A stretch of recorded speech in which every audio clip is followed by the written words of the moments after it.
നമ്മൾ ഇനി പോകുന്നതും അത്ര സുഖകരമായ ഒരു വാർത്തയിലേക്കല്ല. ഒരു അപകട വാർത്ത വരുന്നത് പാലക്കാട് പൊള്ളാച്ചി സംസ്ഥാന പാതയിൽ ബൈക്കും ചരക്ക് ലോറിയും കൂട്ടിയിടിച്ച് 2 മരണം എന്നുള്ളതാണ്.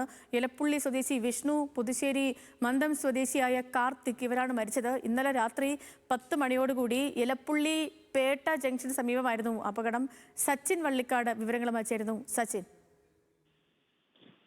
ബൈക്കും ചരക്ക് ലോറിയും കൂട്ടിയിടിച്ചാണ് സുഹൃത്തുക്കളായ 2 യുവാക്കൾക്ക് ഇന്നലെ രാത്രി ദാരുണാന്ത്യം സംഭവിച്ചത്.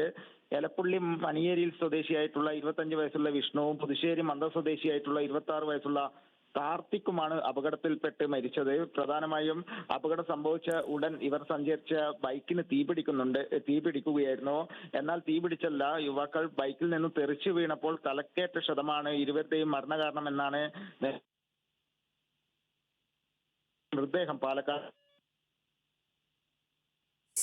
നടപടി. ശരി. ഓക്കെ, സച്ചിൻ വള്ളിക്കാടാണ് വിവരങ്ങൾ നൽകിയത്. ദേശീയപാത